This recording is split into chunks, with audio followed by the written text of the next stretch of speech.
우리 주님의 은총이 수원 꿈꾸는 교회에 충만하시기를 축원합니다.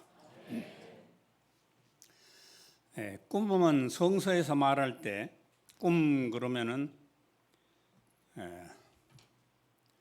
하나님께서 역사 가운데에서 전개하시고자 하시는 플랜을 미리 열어 보여주시는 사건이다. 이렇게 정의를 할 수가 있습니다. 그냥 꿈 하면은 사전적 의의 검색을 하게 되면은 긍정과 부정이 있지요. 꿈은 매우 아름다운 것이지만 한편으로는 또 꿈 같은 소리 한다 이랬을 때는 또 부정적으로도 사용이 됩니다. 그러므로 우리 수원 꿈꾸는 교회의 그 명칭은 성경이 말하는 꿈. 다니엘서 2장에 보면은 꿈을 잃어버린 사람과 꿈을 찾는 사람이 등장합니다. 꿈을 잃어버린 사람은 당시의 절대 권력자인 느부갓네살이라고 하는 왕이지요. 당시에 바벨론은 중근동 지역뿐 아니고 세계적인 강대국이었습니다. 거기에 왕이 꿈을 잃어버렸습니다. 꿈을 잃어버린 사람의 모습은 어떤가? 초조해지고 불안해지고 그리고는 온 나라에 있는 박수와 술객들, 점쟁이들을 모아서 내가 꿈을 잃어버렸는데 꿈을 찾아다오. 그리고 그 꿈을 해석해라. 언제까지 그걸 못했을 때는 너희들은 전부 다 처형하겠다. 너희들의 집은 거름더미가 될 것이다. 무슨 얘기입니까? 지도자가 꿈을 잃어버렸을 때는 나약해지고 초조해지고 생명을 경시하고 생명 존중이 없는 것은 간단합니다. 꿈이 없기 때문입니다. 꿈이 없는 지도자의 그 나라는 동시에 꿈이 없는 나라가 되는 것이죠.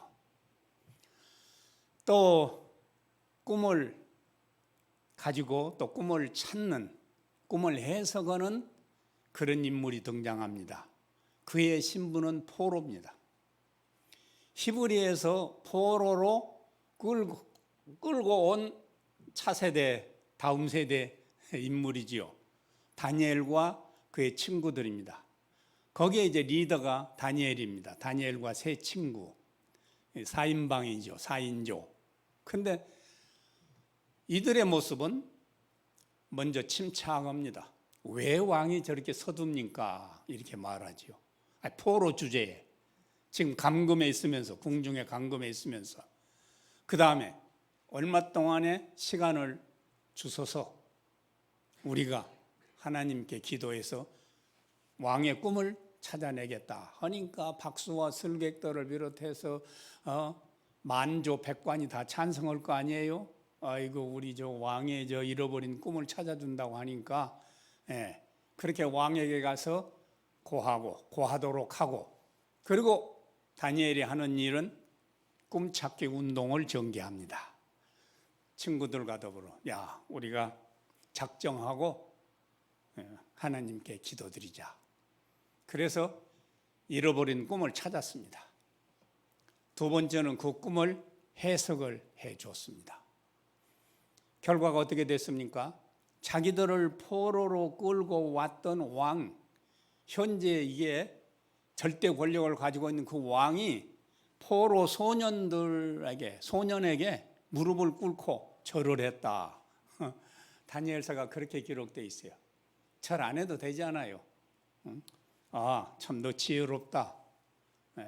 앞으로 너의 모든 것은 보장해 준다. 이것만 해도 큰 상급인데 왕이 포로 소년에게 절을 한 것입니다. 꿈이 있는 자와 없는 자의 모습입니다. 이것이 한 무대에 올라온 겁니다. 꿈이 있는 자, 꿈이 없는 자. 그러면서 말합니다. 아이고 너의 하나님, 너희 여호와 하나님은 모든 신들 위에 뛰어나시도다. 이것이 성교입니다. 성경은 무엇이냐? 크로스 컬처럴, 타문화권에 가서 거기서 하나님 높임, 그리스도를 드러내는 것, 진리를 드러내는 것, 그의 복음이지요. 그의 성경인 것입니다. 포로로 끌려가서 그들의 행위가 하나님을 알지 못하는 절대 권력자, 나라 왕에게 하나님 높임의 결과를 도출해냈다고 하는 것, 이것이 성경인 것입니다. 성경에는 꿈을 두 갈래로 얘기합니다. 두 종류가 있습니다.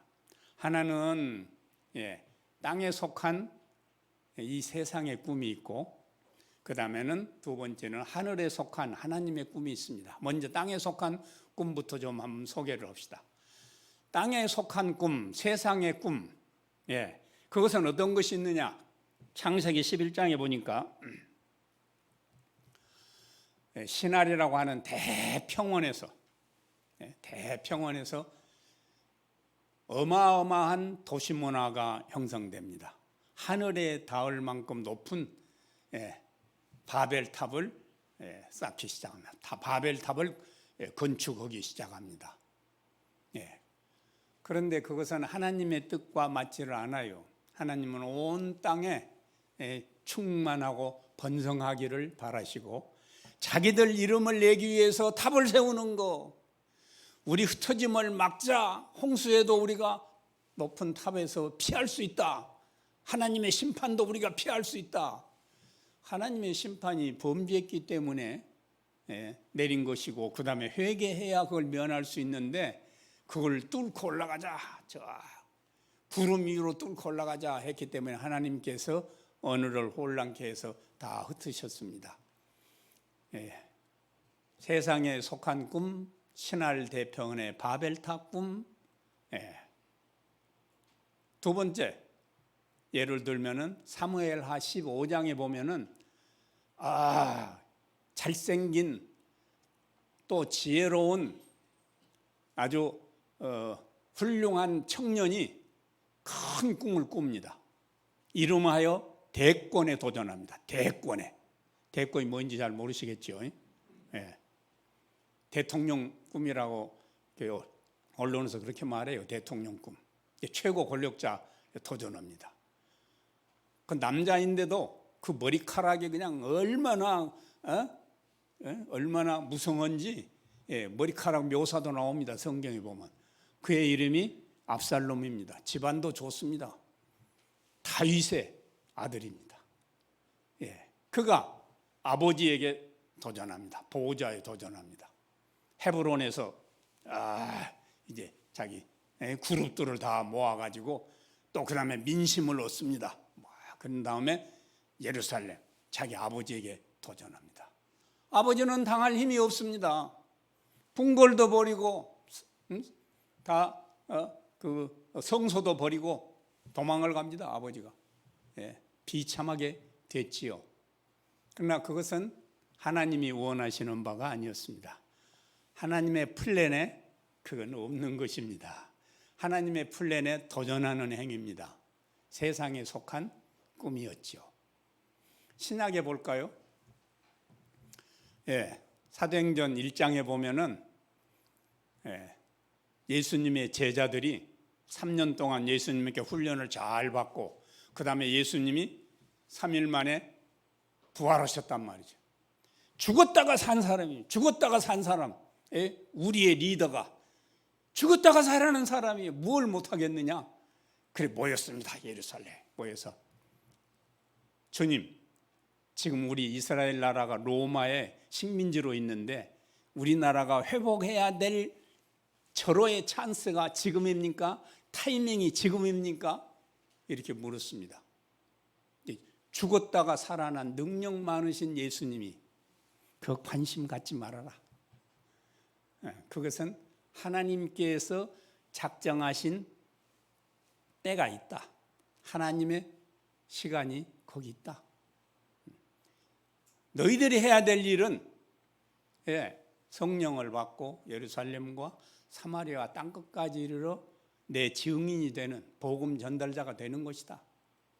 그들의 꿈은 어떻게 해서 이스라엘이 회복되고 어떻게 해서 예수님의 오른편 왼편에 누가 쓸 것인가 가 관심사였습니다. 세상에 속한 꿈입니다. 또 사도행전에서만 찾아봅시다.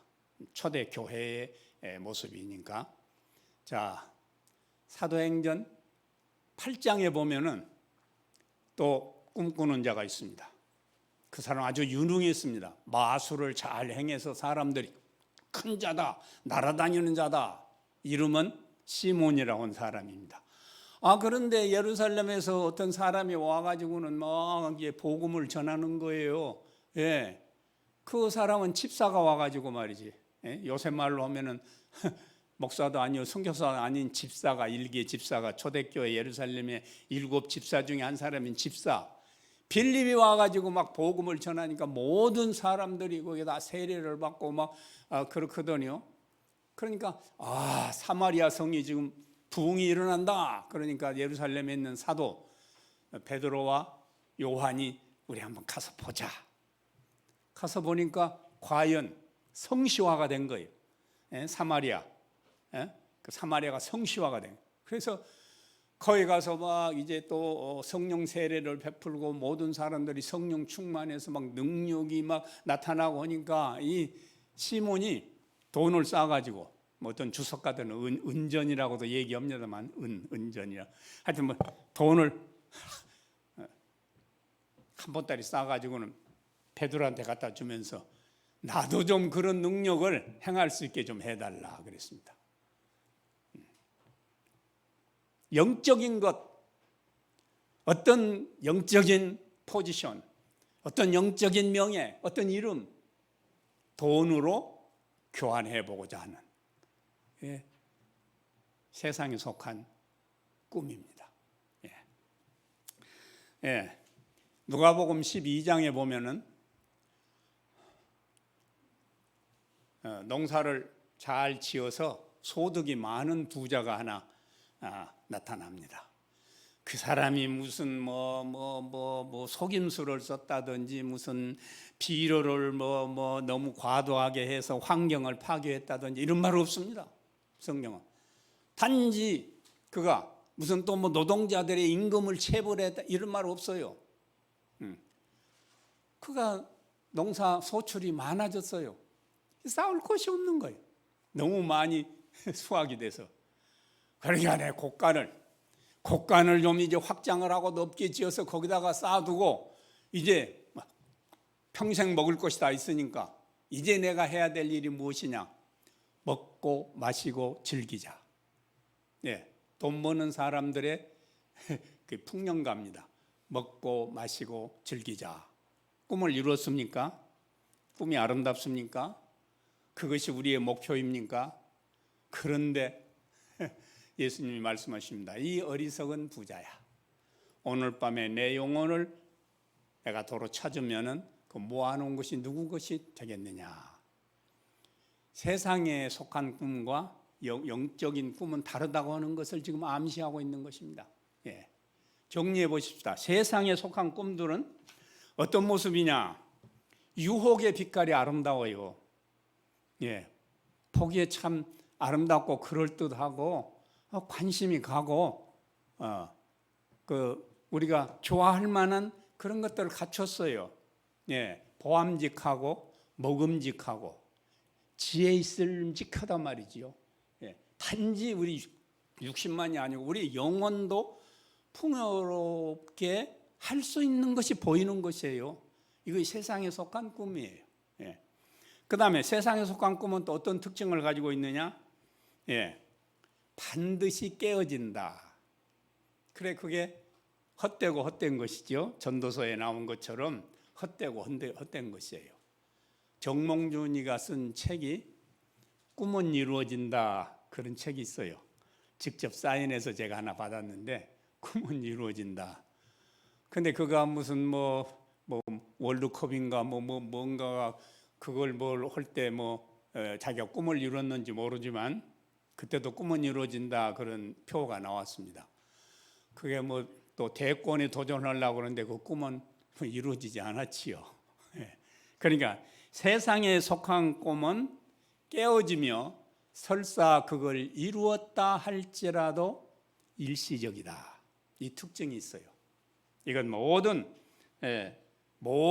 그다음에 인문학적 모든 자료 또는 성서의 모든 부분을 봐도 이 특징이 있습니다. 세상에 속한 꿈은. 그다음에 하늘에 속한 꿈, 하나님께 속한 꿈을 한번 살펴봅시다. 하늘에 속한 꿈은 이 특징이 달라요. 세상에 속한 꿈하고 달라요. 첫 번째 특징, 인간의 생각과 다르다 하는 거예요. 하나님께 속한 꿈은, 하늘의 꿈은 우리 세상 인간이 생각하고 그 추구하는 꿈하고 그 빛깔이 달라요. 같은 꿈인 것 같지만 그 빛깔이 다릅니다. 사도행전 16장에 보면은 15장 말미부터 16장에 보게 되면은 사도 바울은 1차 선교 여행을 마친 이후에 2차 선교 여행을 떠나려고 할 때 아시아를 먼저 복음화하려고 그랬어요. 길리기아 다소 아시아 출신이니까 아마 그런 애정이 더 깊었는가 몰라요. 그런데 밤에 그에게 환상, 비전이 나타난 것입니다. 저쪽 유럽 대륙 쪽에서 마게도니아에서 와서 우리를 도와달라는 손짓이 있었어요. 마게도니아의 부름. 그래 자기는 지금 아시아를 복음화를 먼저 하려고 그랬는데 그쪽에서 와서 우리를 도와달라고 그런 거예요. 자, 성령 충만하고 능력 많은 사도 바울의 꿈과 하나님의 플랜은 색깔이 다를 수 있습니다. 방법이 다를 수 있습니다. 이거 우리가 겸허하게 받아들여야 됩니다. 그 본문에 보게 되면 하나님의 영이 막았다, 예수의 영이 막았다, 성령이 막았다 3번이나 나와요. 그리고는 이것이 저리 건너가는 것이 하나님의 뜻인가 보다 하고 드로아에서 배 타고 사모드라가에 가가지고 네아폴리로 암비볼리로 아볼로니아로 데살로니카로 고린도로 갱거리아로 그 2차 선교 여행의 그 루트입니다. 내 생각하고 아니 사도 바울 같은 분의 생각과 꿈과 비전과 환상과 하나님의 플랜의 빛깔은 다를 수 있다. 다를 수 있다. 하늘에 속한 우리 사람의 생각하고는 다를 수 있다. 여러분 기도의 어머니 그러면 성경에서는 뭐 한나, 그렇게 또 세례 요한의 어머니 누구지요?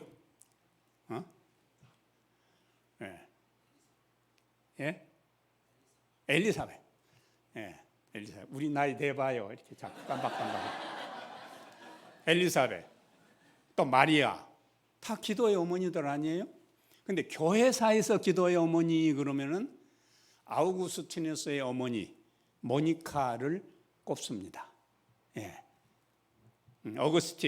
아우구스티누스의 어머니 모니카. 이 사람들이 북아프리카 출신이에요. 북아프리카에서. 이게 청년 시절에 이 아우구스티누스는 아주 바람둥이고 또 이교도 만이교에 빠져 있었습니다. 16살 때 사생아를 낳았다고 그랬습니다. 그 다른 책에도 보면 10대에 결혼도 안 하는 것이 어떻게 아들을 다 낳고 그랬어요. 그러니 그 기도의 어머니가 얼마나 마음이 아팠겠습니까? 그래서 막 눈물로 그의 옷은 그의 드레스는 눈물로 항상 젖어 있었다. 그런 기록이 나오고 또 그게 회고록에도 참여록에도 나옵니다만 눈물의 기도의 그 모니카가 한 번은 개구장이 같은 어거스틴 젊은 청년 어거스틴이 이태리 로마로 가려고 그런 거예요. 아이고 하나님 내 아들 거기 가면 완전히 폐인이 됩니다. 거기 환락의 도시에다가 거기에는 다 아무도 이제 감독할 수도 없고 그러는데 어떻게든지 저 유럽으로 건너가지 못하게 하여 주시옵소서. 여기서 회개하고 새 사람 되게 해 주시옵소서. 그렇게 기도를 했습니다. 그런데 결국 배 타고 갔습니다. 로마에 갔습니다. 거기 가가지고 아우구스티누스는 그 유명한 암브로시우스 감독을 만나게 된다. 그때는 이제 가톨릭이니까 암브로시우스라고 하는 교회 그 주교를 만난 거죠. 교회 감독을 만났습니다. 그래서 그 밑에서 그가 훈련을 쌓아서 나중에 그도 주교가 되는데 히포라고 하는 곳에서 죽을 때까지 있게 됩니다. 그러니까 어때요? 내 생각하고 하나님의 플랜하고는 다를 수 있다는 거 겸허하게 받아들여야 됩니다. 내가 옳다. 우리가 결정한 거, 총회에서 결정한 거, 국회에서 결정한 거, 이거 최선이다가 아닐 수 있는 것입니다. 표준이 하나님께서, 주님께서 어떻게 생각하신가? 성서가 뭐라고 말하는가? 그것이 항상 우리에게 있어야 됩니다. 제가 저 서초구에 사는데 한 40년 전에 서초구에 강북에서 이사를 왔지만 그때 당시만 하더라도 강남구 그러면 학군이 좋다고 그래가지고요 막 사방에서 교육열이 강한 사람들이 강남구로 막 몰려들었어요. 지금도 뭐 대치동을 비롯한 뭐 그쪽이 뭐 학군이 좋다 그런 말이 있는데, 그래서 강북에 살다가 이제 남자아이를 데리고 이제 유치원 다니는 남자아이를 데리고 강남으로 이사 온 가족이 하나 있었습니다. 그 아이의 6살 먹은 아이의 어머니가 아마 교육열이 좀 강했는가 봐요. 아파트로 딱 들어왔는데 이놈이 아파트 놀이터에 가서 놀다가 들어오는데 보면은 막 옷이 막 진창이 돼가지고 오는 거예요. 그래서 이제 몇 번 주의를 주고 그랬는데 그 다음에 먼저 얻어맞고 오는 거예요, 늘. 그렇게 아니까 딴 데서 왔으니까 왕따를 당하는 거예요. 거기 있는 아파트에 먼저 들어와 있는 애들 늘 얻어맞고 오는 게, 그 엄마가 하도 화가 나서 한 번은 군밤만 하나 먹이면서 이렇게 얘기했습니다. 이놈아, 네 밤낮 날마다 얻어맞고만 들어오지 말고 너도 좀 줘 패고 와라. 막 이러고 야단을 쳐놨어요. 그러고는 이제 목욕하고 옷 새로 입혀주고 저녁 먹고 이제 그러고 이제 자는데 침대에 가서 자려고 그러는데 기도 드리고 자야지. 그리고 침대 앞에 6살짜리 아이가 무릎을 꿇습니다. 기도를 듭니다. 하나님 아버지, 친구를 좁혀라고 하는 우리 어머니를 용서하여 주세요. 이게 6세 아이의 중복이다라고 나옵니다. 예화사전에 보면. 제가 만든 거 아니에요. 다를 수 있습니다. 우리 생각이 다 옳은 게 아닙니다. 우리의 판단이 다 성서적인 건 아닐 수 있습니다. 사람과 다르다는 것. 두 번째, 하나님께 하늘에 속한 꿈의 빛깔 또는 꿈의 그 내용, 그 꿈의 특질은 무엇이냐? 반드시 성취된다는 것입니다. 하나님의 플랜은 역사 가운데 유장한 역사 속에서 희미해지고 흐트러지고 아이고 이 절망적이다 생각하는데 아닙니다. 따라하십시다. 반드시 성취된다. 의 있는 사람 앞으로 나오세요. 반드시 성취된다. 자, 언제 꿈을 주셨느냐? 원시 시대로 올라가서 창세기 3장 15절. 창세기 3장 15절에 보면은 여기 자막에 떴네요. 거기에 보면은 하나님께서 범죄한 인간에게, 최초의 인간에게 이렇게 얘기합니다. 다 너희들은 이렇게 가서 땀 흘려서 달아내고 해산의 수고에 다 이렇게 심판하신 이후에 하나님께서는 은혜의 언약, 비전, 꿈을 주었습니다. 장차 여인의 후손이 나타나서 너희들을 유혹해서 정령 죽게 만든 저 사탄의 머리, 뱀의 머리를 상하게 할 것이다. 다른 말로 하면은 사망 권세를 깨트릴 것이다. 누가? 여인의 후손이. 4장에 가니까, 창세기 4장에 가니까 여인의 후손이 다 없어졌어요. 가인과 아벨인데 가인은 살인자가 돼서 추방됐고 아벨은 죽었고 여인의 후손이 어디 있어요? 4장 마지막에 가니까 세 번째 아들을 낳습니다. 셋입니다. 셋이니까 셋이지요. 셋. 셋이 낳고 셋의 에노스를 낳고 비로소 여호와 이름을 불렀더라 그랬습니다. 하느다랗고 연약하고 희미한 하나님의 플랜의 한 징조가 거기에 보이기 시작한 것이지요. 자, 아담에서 셋으로 넘어가요. 가인과 아벨은 하나님의 구속사에서 다 사라졌어요. 예. 아담, 셋, 에노스, 게난, 마할랄렐, 야렛, 에녹, 무드셀라, 라멕, 노아 할아버지까지가 10대입니다. 그 10명 조상들이 나왔는데 여인의 후손이 불투명하게 됐어요. 세상 모든 사람들 7장 8장 창세기 다 홍수로 멸해버리는데 여인의 후손은 어떻게 이제 노아의 며느리들밖에 없지요. 예. 그런데 셈, 함, 야벳, 노아의 세 아들 중에 셈의 후손을 통해서 하나님의 꿈은 중단되지 아니하고 없어지지 아니하고 또 계속해서 역사 속에서 실현돼 나갑니다.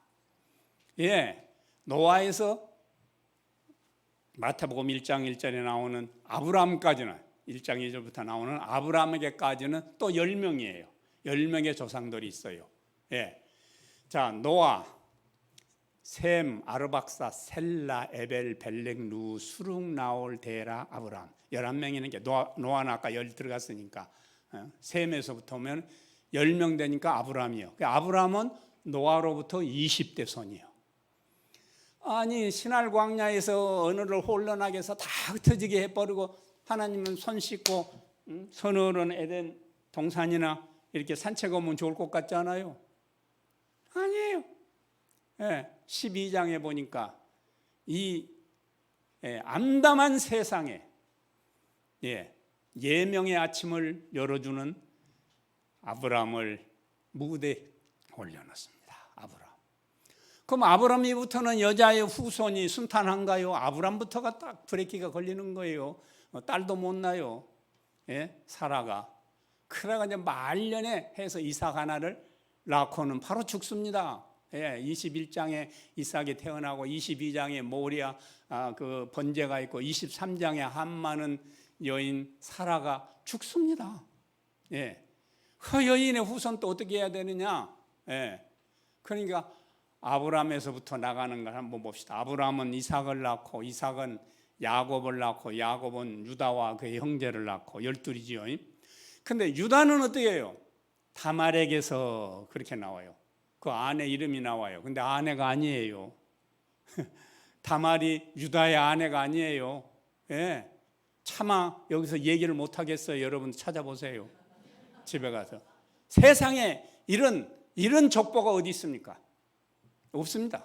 세상에는. 그런 족보가 있더라도 다 그건 기록도 안 하고 빼버리죠.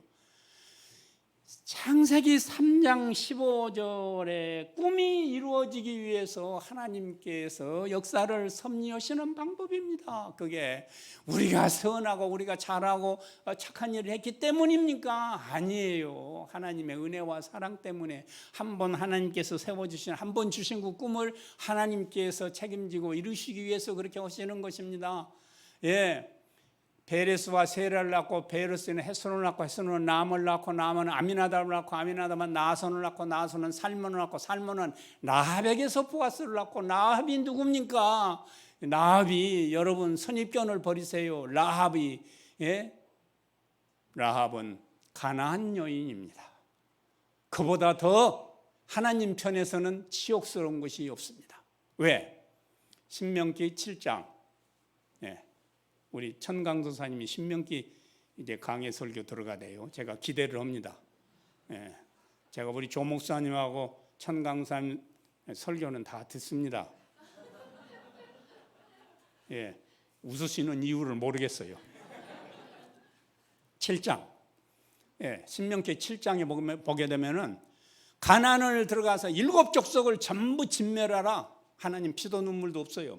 하나님의 플랜을 진행할 때는 이방 우상을 섬기는 7족속 완전히 진멸하든지 쫓아내라 그랬어요. 그러면서 또 그 다음에 이어서 얘기합니다. 그들과 결혼하지 말아라. 사위 삼지 말고 며느리 삼지 말아라. 그들과 어떤 약속, 약조, 동맹하지 말아라. 그들 문화를 따르지 말아라 그랬어요. 거기에 가나안이 딱 들어가는 거예요. 가나안. 근데 그 가나안 여인에게서 보아스를 낳고, 보아스는 참 맹랑해. 자기 어머니도 맹랑. 보아스를 낳고, 보아스는 룻에게서 오벳을 낳고, 룻이 어떻습니까? 얼마나 아름답습니까? 효부다. 그건 초보적인 생각입니다. 왜 룻입니까? 룻이 모압 여인입니다. 모압 여인과 암몬 여인들은 참 태생적으로 참 더럽게 태어난 족속입니다. 그런데 그들이 하나님의 구속사에서 이스라엘 백성들이 가나안에 정착하는데 계속 방해를 했던 족속입니다. 뿐만 아니라 사사시대의 두 번째로 이스라엘 백성들을 침공해 온 것이 모압입니다. 예. 그런데 그 모압에게서 여인의 후손이 나오는 겁니다. 사망 권세, 사탄 권세를 깨트릴. 예. 놀랍지 않습니까? 예. 로설락 노덱에서 그 보아스는 노덱에서 이세를 낳고, 이세는 다윗 왕을 낳으니라. 14대입니다. 아브라함에서부터 거기까지가 14대예요. 어떨 때는 13대밖에 안 되는데 또 14대라고 그래요. 그건 몰라요. 성경이 침묵하고 있는 데서 겸허하게 하나님 감사합니다. 아직도 제가 성경을 읽는데 모르는 부분이 나오군요. 감사합니다. 나로 겸허하게 무릎 꿇게 하시는군요. 그래야 되지. 그것 따지느라고 다윗을 2번 셌을 것이다. 뭐 이렇게 얘기하는데 그건 중요하지 않아요. 벌이 어떻게 나는지 생물학자들이 규명을 못합니다. 예? 날개가 쭉 폈을 때 몸 길이보다 짧은 것이 벌이래요. 근데 생물학자들이 규명을 못해, 최재천 교수도 규명을 못하는데 벌이 나르는 것은 현실 아닙니까? 우리가 이해를 못하는 성경 부분이 많이 있지만 성경이 하나님의 말씀인 것은 확실히 믿습니다. 예, 아멘은 이때 집에 가서 하시려고 아껴두신 것 같아요. 예, 다윗은 자기 아내는 어디다 두고, 예? 우리아의 남의 아내에게서 솔로몬을 낳습니다. 여인의 후손을 이어가기 위한 하나님의 특별한 방법입니다. 솔로몬은 르호보암을, 거기서부터 이제 왕자들이 전부 왕이에요. 유다 지파의 남왕국 왕들입니다. 예? 솔로몬은 르호보암을, 르호보암 아비야를, 아비야는 아사를, 아사는 여호사밧을, 여호사밧은 요람을, 요람은 우시자를, 우시자는 요담을, 요담은 아하스를, 아하스는 히스기야를, 히스기야는 문하세를, 문하세는 아몬을, 아몬은 여고냐를, 요시아를, 요시아는 바벨론으로 포로로 끌려갈 때에 여고냐와 그의 형제를 낳으니라 그랬어요. 그때까지 14대인데 뭐 3대가 되기도 하고 4개가 되고, 그 다음에 여고냐에서부터 예수까지가 또 14대. 여고냐는 바벨론의 포로로 끌려간 다음에 스알데, 수룹바벨, 아브훗, 엘리야김, 아소르, 사독, 아킴, 엘리우, 엘리야살, 맏단, 야곱. 긴장하시기 바랍니다. 야곱은 요셉을 낳고 요셉은 예수를 낳으니라. 이러면 이거 기록의 패턴이, 스타일이 딱 맞아 들어갈 것 같아요. 그런데 마태는 이렇게 기록을 했어요. 예, 맏단은 야곱을 낳고 야곱은 마리아의 남편 요셉을 낳았으니, 다시 마리아에게서 예수라 칭하는 그리스도가 나시니라. 놀라운 부분입니다. 이 부분이. 예. 야곱은 요셉을 낳고 요셉은 예수를 낳으니라 이래야 되는데, 예?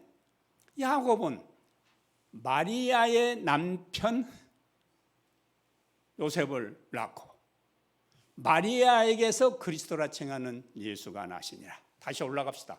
창세기 3장 15절. 여인의 후손 그리스도가 나온 것입니다. 여인의 후손. 예, 놀랍지 않습니까? 수천 년 후에. 따라하십시다. 하나님의 꿈은 반드시 이루어진다.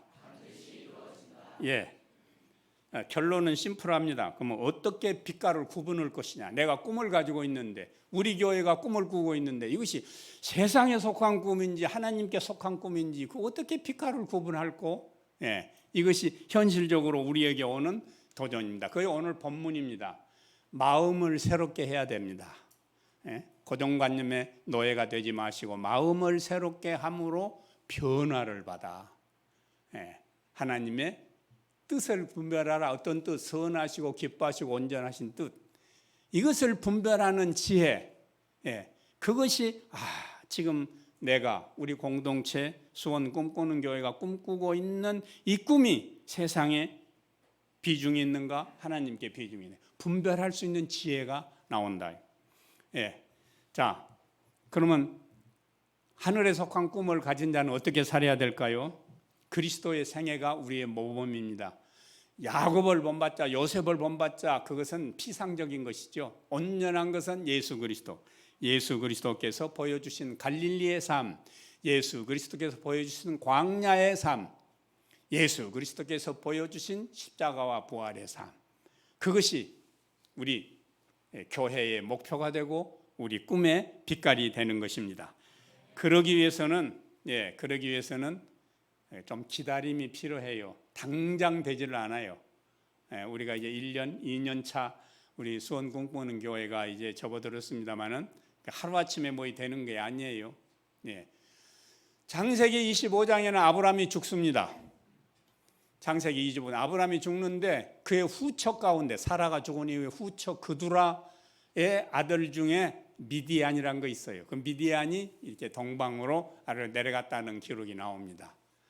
그런데 550년이 지난 이후에 아브라함의 후손인 모세가 광야에서 미디안의 제사장 이드로와 랑데브를 하게 됩니다.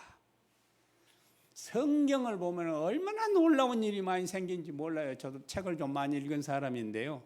한 3만 권 정도 읽은 것 같은데 전혀 놀라시지도 않는군요. 하루에 한 권씩 60년을 읽어야 3만 권을 읽습니다. 이건 아무것도 아닙니다. 수원에 있는 창운대교회 목사님도 한 3만 권 읽어서 지금 돌아가셨지만 일본에는 7만 권 읽은 니시라는 사람이 있고 타치바나 다카시는 아마 6만 권 정도 읽지 않았는가. 그러니까 한 15년 전에 그 사람이 4만 권 읽었다고 그랬으니까 40년생이고 나보다 1년 더 빠른데 일본 사람 너무 미워하지 마세요. 성경.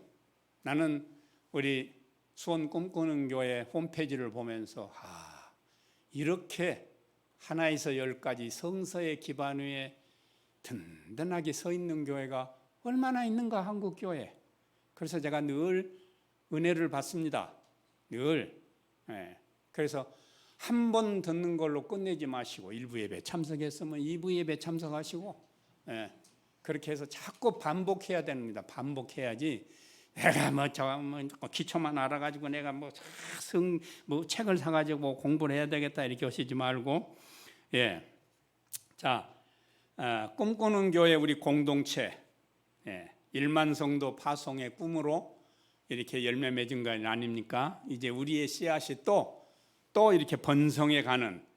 그래서 우리 조 목사님의 메시지를 보니까 부활의 믿음에 상당히 그 무게를 두시더라고요. 부활의 믿음. 그래서 달려갈 길을, 부활의 믿음을 안고 실천하고 달려갈 길을 마치고 그리고 하늘의 상을 받는, 혼자만이 아니고 우리 꿈꾸는 수원 꿈꾸는 교회 모든 지체들, 성도들 모두가 이런 하늘의 위의 것을 바라보고 꿈꾸며 상을 받는 우리 모든 가족 공동체, 한 영혼을 섬기는 그런 공동체의 꿈이 있습니다. 이런 꿈이 있다고 하는 것은 미래가 있다는 말입니다. 우리 오늘 기도해 주신 분 제가 주보를 안 받아가지고 성명을 모르겠는데 미래 세대를 위해서 준비하는, 또 미래 세대와 더불어 나아가는 그 미래 디자인의 향기로운 교회 일원들이 되는 것인데, 향나무는 이 향나무라고 있어요. 그건 이파리도 뿌리도 나무도 그 표피도 전부가 향기가 나는데, 향나무는 자기 자신을 찍는 도끼날에도 향기를 입혀준다. 저는 그 말을 좋아합니다. 우리 수원 꿈꾸는 교회 교인들은 길에 가서 부딪혀도 하나님의 꿈의 향기가 나는 그런 성도가 되기를 원합니다. 카페가 앉아 있을지라도 우리는 꿈을 얘기하고, 꿈이 없는 사람과는 커피도 같이 마시지 마세요. 아주 그거 회복하려면 아주 힘들어요. 왜 웃으시는지 나는 그걸 모르겠어요. 슬쩍 옆에만 지나가도 그에게서 그리스도의 향기가 나오는, 내가 희생되면서도 그리스도의 향기를 날릴 수 있는, 이것이 하늘에 속한 꿈으로 무장된, 하늘에 속한 꿈으로 단장한 우리의 신앙인의 모습입니다. 기도드리십시다. 하나님 감사합니다. 우리를 꿈꾸는 교회로 불러주심을 감사드립니다. 수원이 물의 근원지가 되는 것처럼 하나님의 꿈의 근원지가 되는 수원 꿈꾸는 교회가 꿈으로 메말라가고 목말라가는, 황폐해가는 이 세상을 적셔가는, 향기로 더욱더 채워가는 아름다운 미래 교회가 되게 하여 주시옵소서. 그리스도이신 예수님 이름으로 기도드립니다.